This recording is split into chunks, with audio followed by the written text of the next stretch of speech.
vamos lá, vaquejada e tourada. Já vimos aqui que, evidentemente, são manifestações culturais, né, muito fortes dos determinados países, né, Portugal e Brasil. Agora, seriam essas práticas desportivas?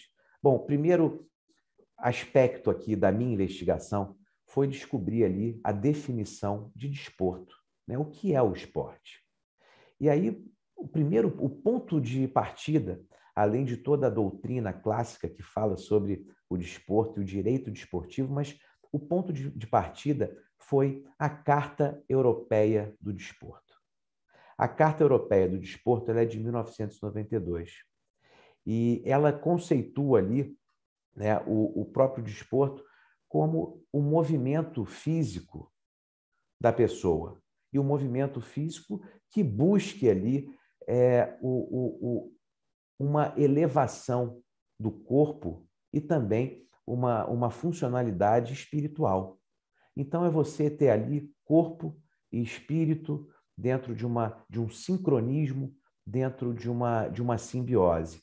Então, você tem ali o movimento físico, mas na sua característica, na sua dimensão mais ampla possível.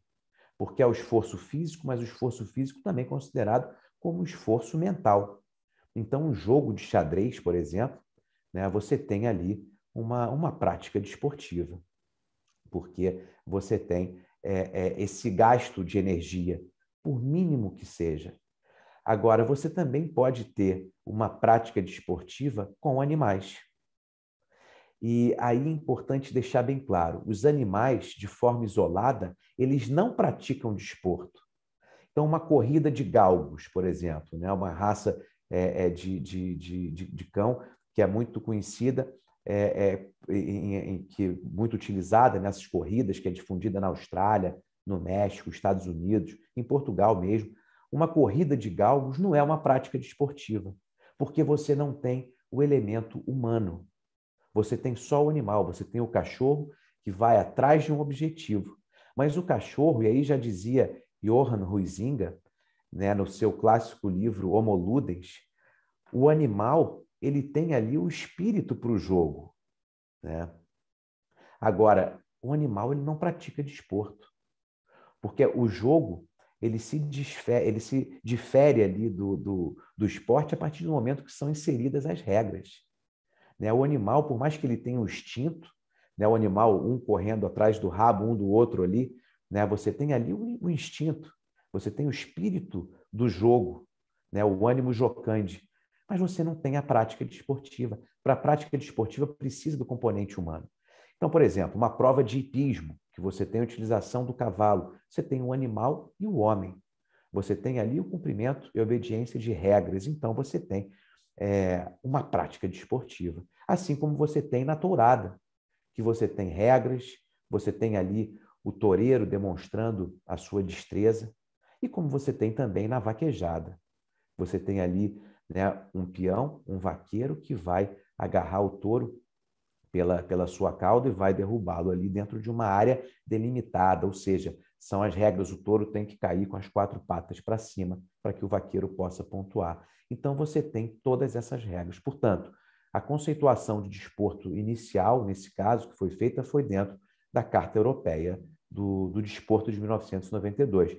E a partir daí é que eu fui atrás da própria doutrina. Né? O João Lira Filho classifica ali o próprio desporto como algo intrínseco à própria natureza humana. O desporto ele está ligado à própria história do homem desde a sua origem.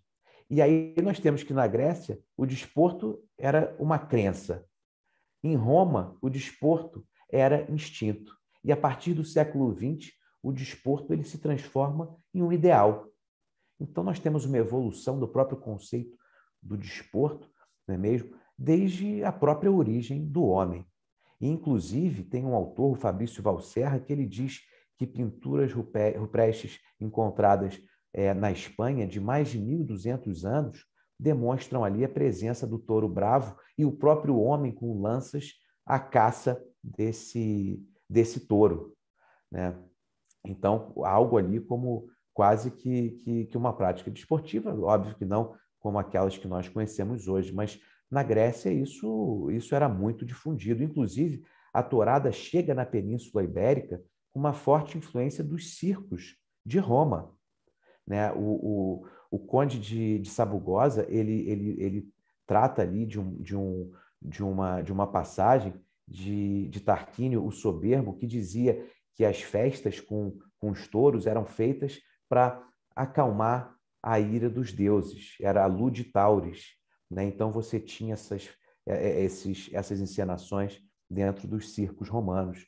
E é dentro dessa influência que a tourada chega na Península Ibérica. Então, veja como é algo que está ligado, não é mesmo, à própria origem, e sim a uma prática